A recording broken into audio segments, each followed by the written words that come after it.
Social media पर छाए हुए प्रशांत किशोर जमीन पर नजर नहीं आते हैं। नमस्कार दोस्तों, प्रशांत किशोर का कहना है कि वे बिहार में सरकार बनाने जा रहे हैं। कई वामपंथी विश्लेषकों का भी मानना है कि प्रशांत किशोर बिहार में अगर सरकार नहीं बनाएंगे तो कम से कम किंग मेकर तो बनेंगे ही बनेंगे। इनमें से कुछ विश्लेषक वही हैं जो 2014 में अरविंद केजरीवाल को बनारस से विजेता घोषित कर चुके थे। वैसे चुनाव प्रचार में सोशल मीडिया का सबसे पहले प्रयोग करने वालों में प्रशांत किशोर रहे हैं, तो जाहिर है कि उनके भी पेड समर्थक, ट्रोल सेना, IT सेल है, जिनमें से कुछ का कहना है कि पीके न सिर्फ बिहार के मुख्यमंत्री बनने जा रहे हैं बल्कि भविष्य में देश के प्रधानमंत्री भी बन सकते हैं। हमारा भी यही मानना है कि पीके देश के प्रधानमंत्री बन सकते हैं। हो सकता है कि वे अमेरिका, चीन और रूस के राष्ट्रपति भी बन जाएं। निश्चित तौर पे बन सकते हैं, क्योंकि सपने में कोई भी कुछ भी बन सकता है। जैसे राहुल गांधी के चट्टे बट्टे उन्हें पिछले 20 साल से प्रधानमंत्री बनाए जा रहे हैं, जैसे अरविंद केजरीवाल के समर्थक उन्हें प्रधानमंत्री बना रहे हैं, और अखिलेश खुद भी कभी मुलायम सिंह यादव को PM बनाने के सपने देखते थे।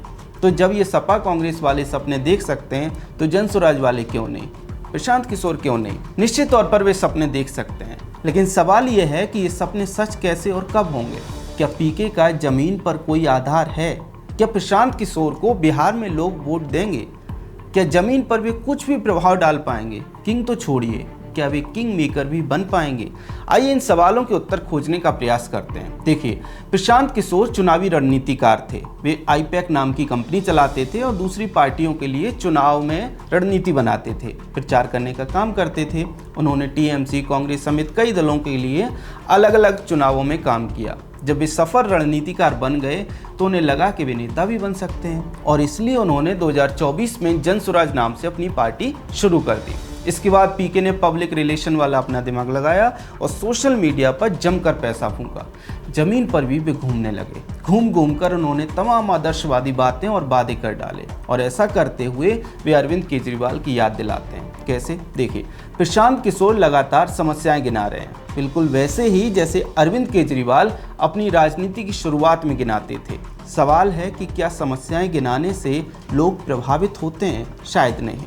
देखिए, खासकर केजरीवाल के प्रयोग के बाद भारत का मतदाता केवल परिपक्व ही नहीं बल्कि सशंकित भी हुआ है। शायद यही कारण है कि भारत का लोकतंत्र परिपक्व होने की दिशा में तेजी से आगे बढ़ा है। पिछले कम से कम एक दशक में भारतीय लोकतंत्र समस्याओं को लेकर नहीं बल्कि सॉल्यूशन को लेकर आगे बढ़ा है। जो नेता सॉल्यूशन देता है, जनता उसे चुनती है। PM मोदी का मामला देखिए, 2014 में राष्ट्रीय राजनीति में उनके करिश्माई उभार को याद कीजिए। वे रैलियों में लोगों को बताते थे कि वे कैसे काम करेंगे, वे कैसे विकास करेंगे, कैसे भ्रष्टाचार हटाएंगे, कैसे गरीबी दूर करेंगे, और सरकार में आने के बाद उन्होंने वही करके दिखाया। राष्ट्रीय राजनीति छोड़ दें तो वे गुजरात में भी समस्याओं का समाधान करते थे। मतलब PM मोदी पिछले लगभग 25 साल से समाधान दे रहे हैं और तब राजनीति के शीर्ष पर हैं। प्रशांत किशोर के साथ ऐसा नहीं है। वे कहते हैं कि पलायन बहुत है, ये नहीं बताते कि पलायन खत्म कैसे करेंगे। एक जगह उन्होंने कह दिया कि बिना इंडस्ट्री के भी बिहार से पलायन खत्म हो जाएगा, लेकिन कैसे, इसका रोड मैप नहीं दिया। वे कहते हैं कि बिहार की शिक्षा व्यवस्था बहुत खराब है, वे कैसे इसमें सुधार करेंगे ये नहीं बताते। शिक्षा का उनका क्या मॉडल है ये नहीं बताते। बिहार से संबंधित तमाम समस्याएं वे बताते हैं, लेकिन उनका सॉल्यूशन नहीं बताते। अब तो ये वैसे ही है जैसे किसी कमज़ोर व्यक्ति का चेकअप करने के बाद डॉक्टर कहे कि रिपोर्ट बताती है कि तुम्हारे अंदर बड़ी कमजोरी है। उधर व्यक्ति खड़ा इंतजार कर रहा है कि डॉक्टर साहब कोई मिक्सचर वगैरह देंगे जिससे वो तंदुरुस्त हो जाएगा। इधर डॉक्टर साहब की सुई उस लाइन पर अटकी पड़ी है कि तुम कमज़ोर बहुत हो। वैसे आपको बता दें कि ग्राउंड पर मौजूद हमारे संवाददाता प्रभात रंजन मिश्रा भी बताते हैं, जमीन पर लोग प्रशांत किशोर को जानते तक नहीं। अधिकतर ने जनसुराज पार्टी का नाम तक नहीं सुना। पिछले 3 वर्षों से बिहार में अपनी राजनीतिक जमीन की तलाश कर रहे प्रशांत किशोर सोशल मीडिया पर गजब का क्रेज बने हुए हैं, लेकिन जमीन पर उनकी क्या स्थिति है, ये जानने के लिए दी पैम्पलेट की टीम फिलहाल 4 जिले और 30 विधानसभाओं का भ्रमण कर चुकी है। सोशल मीडिया पर छाए हुए प्रशांत किशोर जमीन पर नजर नहीं आते हैं। कुछ एक जगह पर उनके कैंडिडेट्स के या भावी प्रत्याशियों के पोस्टर जरूर नजर आते हैं, लेकिन आम जनमानस में प्रशांत किशोर को लेकर कोई हलचल नहीं है। प्रशांत खुद कहते हैं कि बिहार का वोटर वोकल है, लेकिन कैमरे पर प्रशांत को कोई भी विकल्प के रूप में मानने को तैयार नहीं है। ऐसे में एक बात तो सत्य है कि सोशल मीडिया पर प्रशांत किशोर चुनाव जरूर बना पा रहे हैं, लेकिन जमीन पर उनका कोई बड़ा असर हमें नजर नहीं आ रहा। प्रशांत किशोर को अपनी रणनीति में बदलाव की आवश्यकता है। सोशल मीडिया की बयानबाजियां रील्स में वायरल हो सकती है, लेकिन जनमानस उस चीज की वजह से वोट को लेकर प्रेरित हो, इसकी संभावनाएं कम नजर आती है।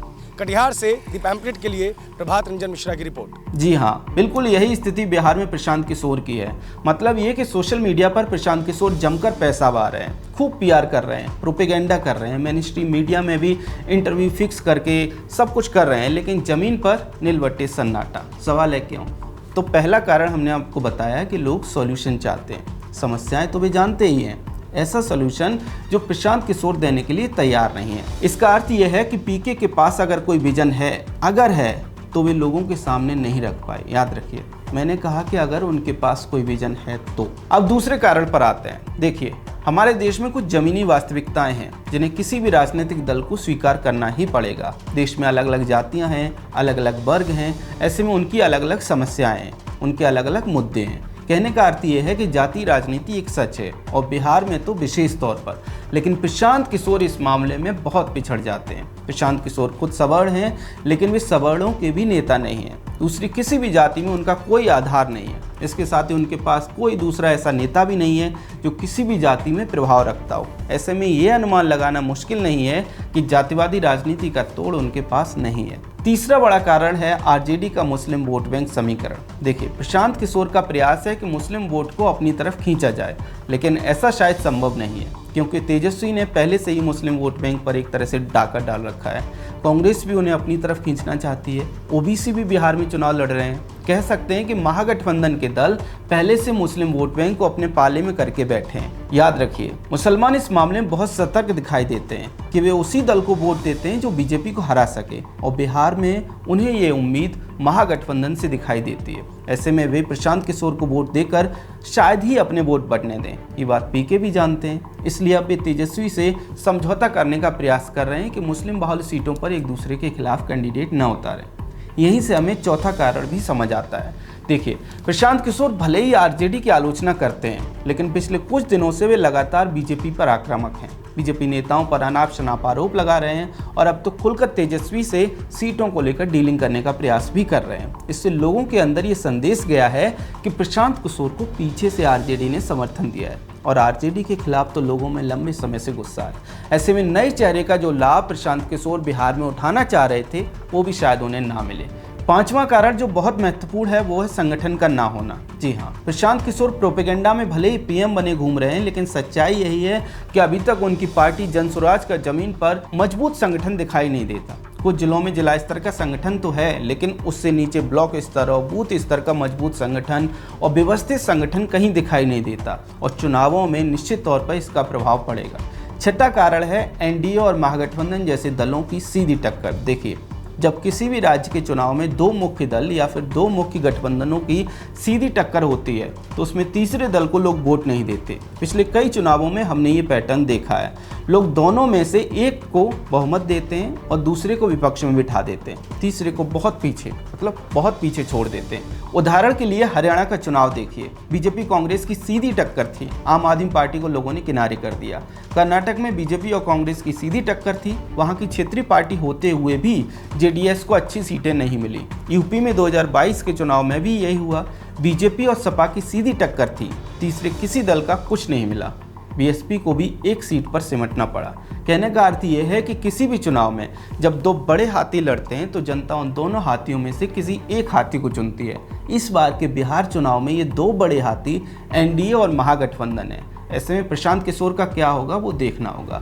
लेकिन एक बात साफ दिखाई देती है कि प्रशांत किशोर जिसमें एक्सपर्ट हैं पीआर करने और करवाने में, वो तो उन्होंने अपना बढ़िया कर रखा है। सोशल मीडिया पर माहौल बनाने का प्रयास किया है, लेकिन जमीन पर उनके नाम पर उस तरह का उत्साह दिखाई नहीं देता। मजे की बात यह है कि इसके बाद भी प्रशांत किशोर इन दिनों अहंकार से भरे दिखाई देते हैं। हाल ही में एक न्यूज चैनल के साथ डिबेट में उन्होंने कुछ ऐसे शब्द कहे जो कि एक जाति विशेष के लिए गाली की तरह देखे गए। निश्चित तौर पर कोई भी नेता अपनी राजनीति की शुरुआत कर रहा है तो वो इन बातों को लेकर सतर्क रहेगा। लेकिन शायद प्रशांत किशोर के अंदर उनकी पीआर टीम ने इतनी हवा भर दी है कि उनके पैर जमीन पे नहीं पड़ रहे। खैर, पैर जमीन पर आएंगे या फिर ऐसे ही हवा में रहेंगे, इसका फैसला तो जनता करेगी और चुनावी नतीजों वाले दिन ही हमें पता चलेगा। लेकिन प्रशांत किशोर की राजनीति को लेकर आपका क्या कहना है, कमेंट सेक्शन में हमें ज़रूर बताएं। अगर आपको हमारा कंटेंट पसंद आता है तो हमारे चैनल को सब्सक्राइब जरूर कर लें। जय हिंद।